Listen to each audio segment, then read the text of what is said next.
एक तरफ उत्तराखंड कांग्रेस चुनाव में जीत का दावा कर रही है, तो वहीं 10 मार्च से पहले ही सीएम चेहरे को लेकर कांग्रेस में घमासान मचा हुआ है। हरीश रावत अपने नाम का ऐलान करते दिख रहे हैं, तो वहीं कई कांग्रेसी नेता आलाकमान के पाले में गेंद फेंक रहे हैं।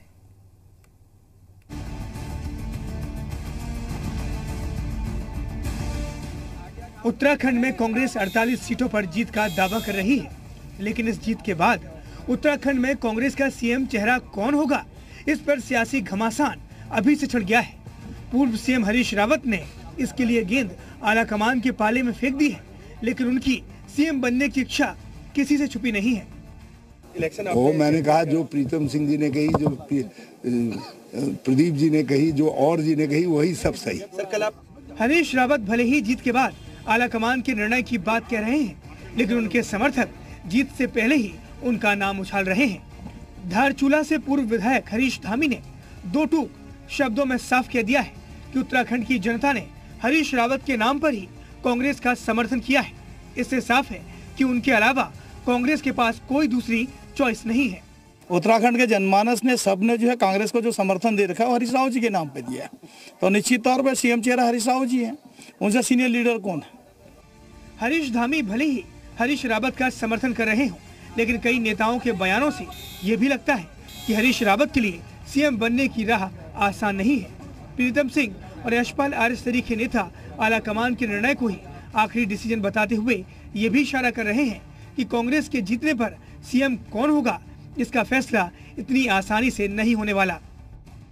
हमारे परंपरा है कि तो हमारा विधानमंडल की बैठक होती है, चुनाव नतीजों के बाद विधानमंडल की बैठक होती है, उसमें माननीय विधायकों की राय भी ली जाती है, उसके बाद केंद्रीय नेतृत्व निर्णय लेता है। कांग्रेस नेताओं के बयान और सीएम हरीश रावत पहले ही कह चुके हैं कि या तो वो सीएम बनेंगे या घर बैठेंगे। ऐसे में कांग्रेस के सामने 10 मार्च से पहले ही पार्टी को एक रखना चुनौती साबित हो रहा है। ब्यूरो रिपोर्ट, जी मीडिया। उत्तराखंड में विधानसभा चुनाव खत्म हो चुके हैं और अब इंतजार 10 मार्च का है, जब प्रत्याशियों की ईवीएम में बंद किस्मत का पिटारा खुलेगा। हालांकि रिजल्ट से पहले ही बीजेपी और कांग्रेस दोनों ने अपनी अपनी जीत का दावा किया है।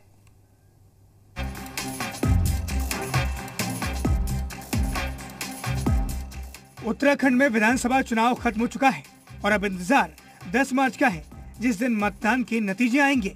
लेकिन 10 मार्च के नतीजों को लेकर आश्वस्त बीजेपी और कांग्रेस दोनों ही दल अपनी अपनी जीत का दावा कर रहे हैं। कांग्रेस नेता और राज्यसभा सांसद प्रदीप टमटा ने दावा किया है कि इस बार जनता ने बेरोजगारी, महंगाई जैसे मुद्दों को लेकर वोट किया है, इसीलिए जनता बदलाव के लिए वोट डाल चुकी है और 10 मार्च को नतीजे कांग्रेस के पक्ष में होंगे। टमटा ने अल्मोड़ा संसदीय क्षेत्र में तो कांग्रेस की बहुत बड़ी जीत का दावा कर दिया है। बीजेपी जा रही है, कांग्रेस आ रही है। पूरे प्रदेश के अंदर साफ और स्पष्ट बहुमत से कांग्रेस की सरकार बनेगी और अल्मोड़ा संसदीय क्षेत्र में हम 2002 के रिकॉर्ड को भी तोड़ेंगे। कांग्रेस की जीत के दावों के बीच बीजेपी का दावा भी कमजोर नहीं है।